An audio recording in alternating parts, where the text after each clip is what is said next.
Welcome back to another video on the channel. I've thoroughly enjoyed the French Open so far. I'm sure everybody else has too. The women's side of the draw has been blown wide open due to the exits of Serena Williams retiring through injury. Simona Halep and Garbine Muguruza are both getting knocked out at a fairly early stage.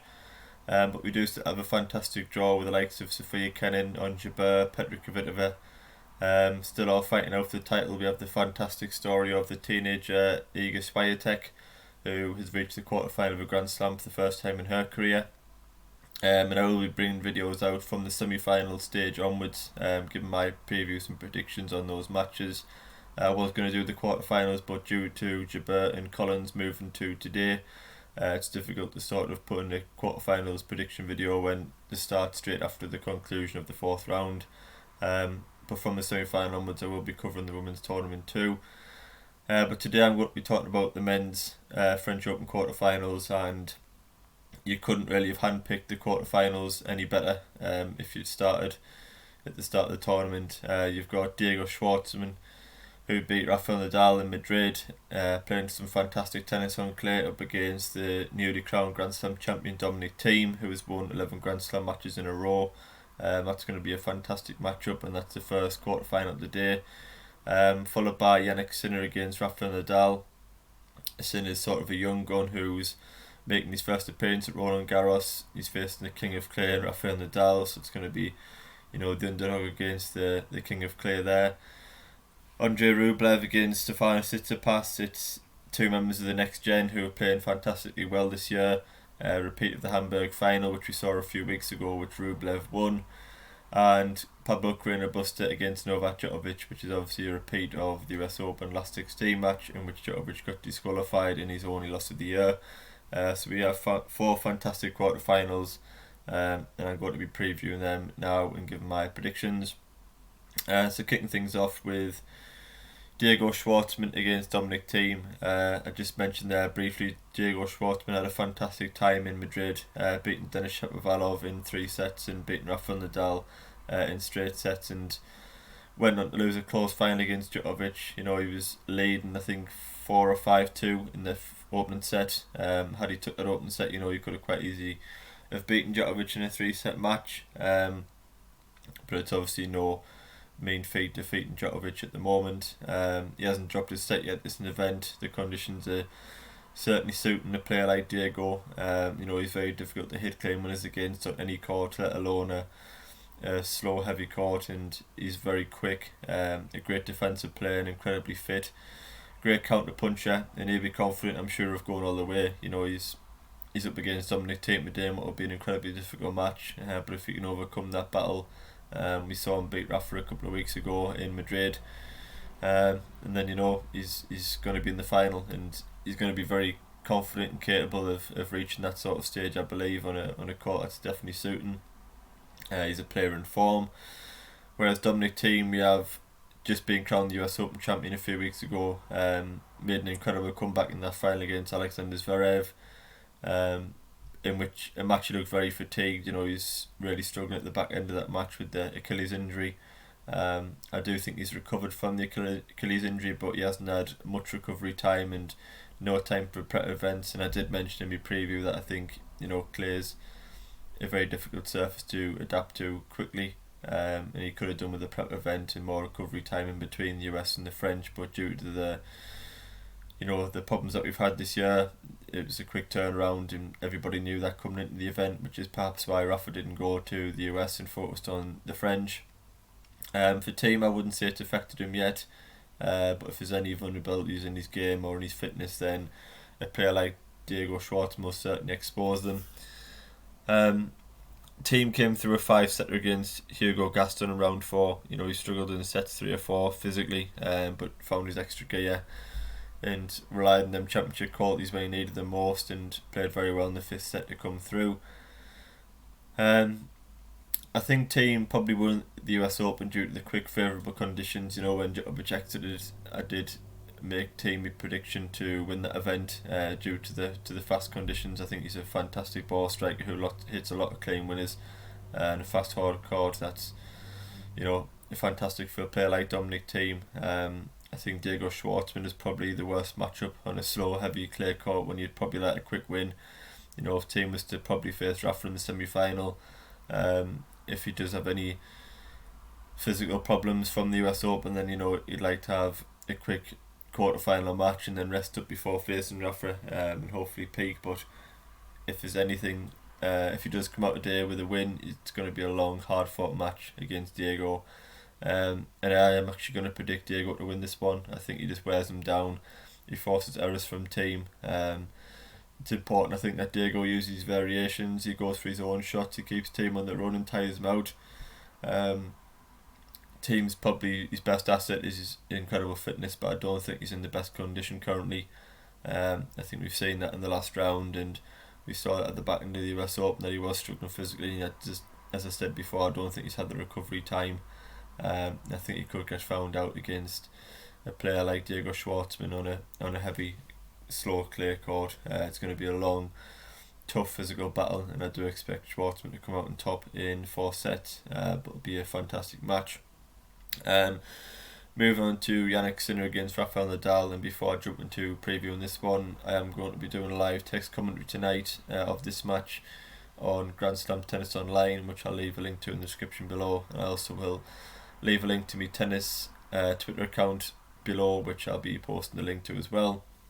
So Jannik Sinner does move into the top 50, I believe, in this tournament, regardless of what happens from today onwards. He's had 3 top 10 wins this year, just 19 years old, Italian. Fantastic player to watch, and someone who sort of flew out the blocks and took off the next gen by surprise, and everybody in the tennis world by surprise over the past year or two. He's really flew on the scenes and looks like a player destined for great things in the sport.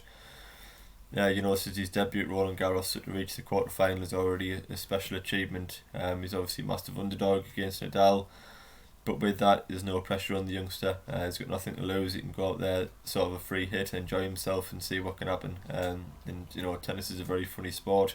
We saw Rafa lose in Madrid, and I'm sure Sinner goes out there with huge confidence in the way he's playing. He beat Sasha Zverev in the previous round. Zverev was ill, I believe, with a fever, but take nothing away from Jannik Sinner, who was outstanding in that match. Just hit clean winner after clean winner. Got a massive first serve, and he won the match in style in the end. I think when he was 2 sets up, a lot of people were expecting Zverev to come back, and when Zverev won the 3rd set, it was a case of, you know, has the youngster gone too early? Will he burn out? Will Zverev use his more experience to come back? A young player himself, but obviously got a lot more Grand Slam experience than Jannik Sinner has. But Sinner took authority in that 4th set and closed it out very, very well. Didn't show any signs of nerves. And yeah, a fantastic win, probably the best win of his career. I'm sure he'll be looking to back that up with another great performance against Rafa today. Rafa doesn't really need any introduction.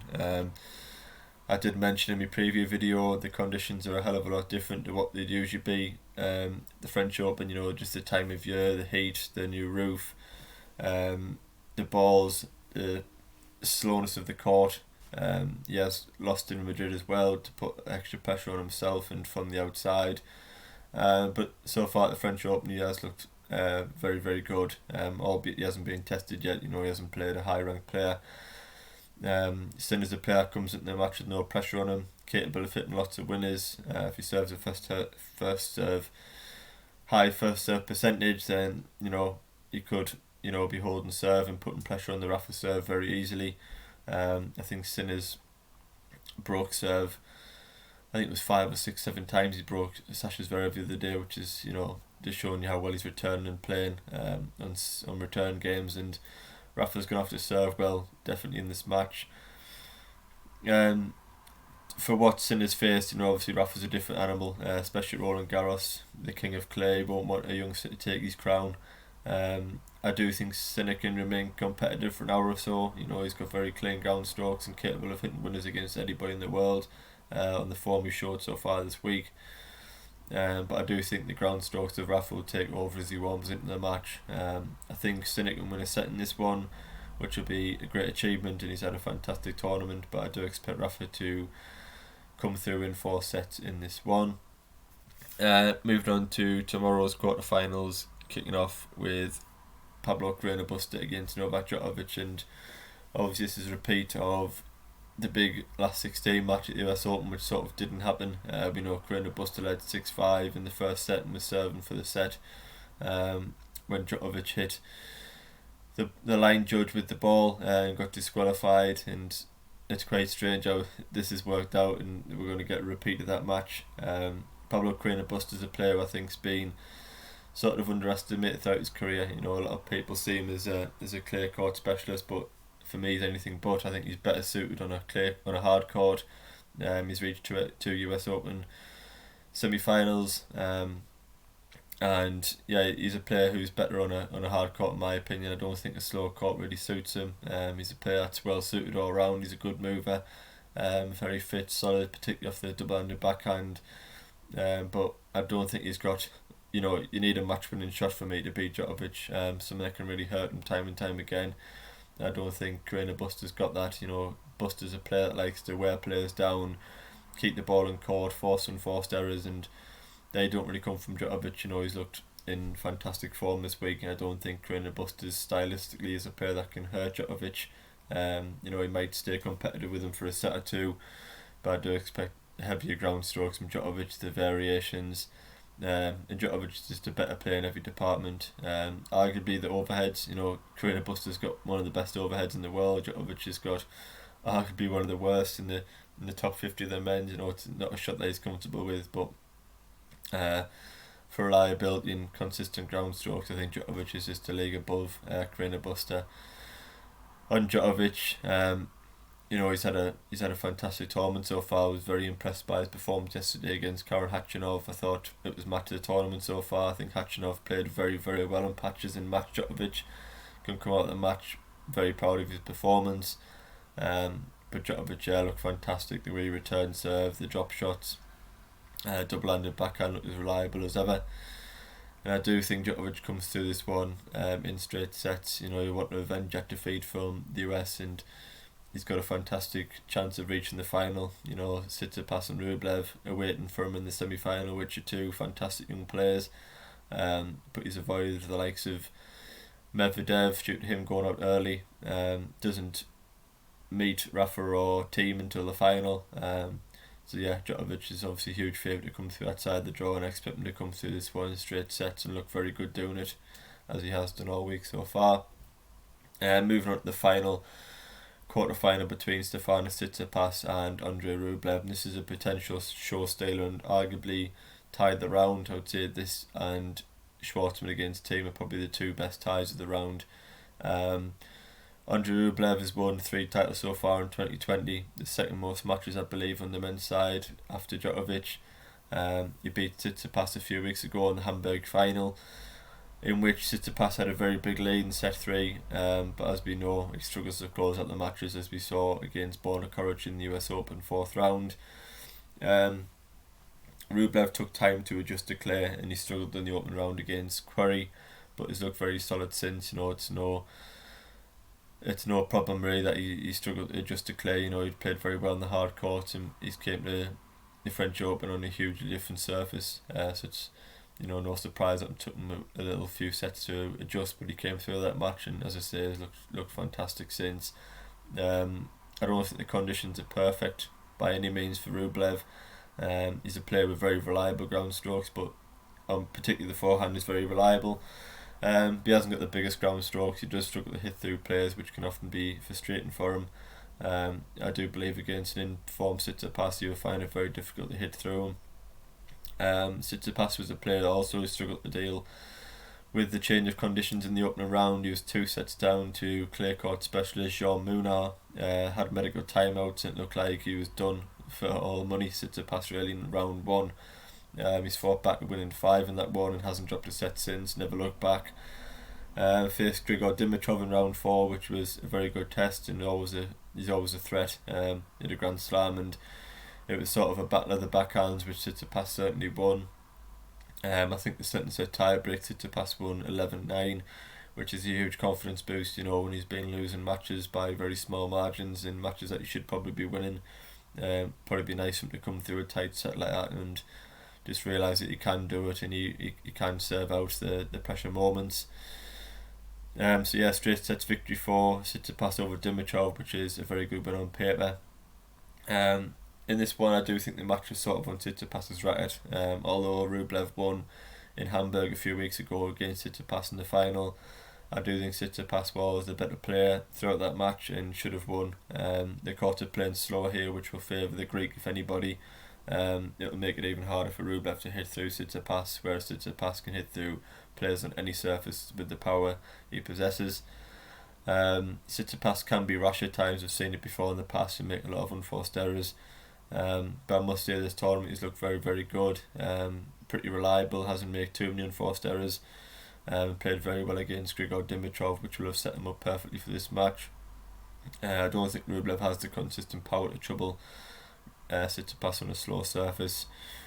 You know, a couple of Tsitsipas lulls, we've seen him go missing sometimes for a couple of 2 or 3 games. That could see Rublev get into the match, and I think Rublev does win a set. But I expect the final Tsitsipas to come through in 4.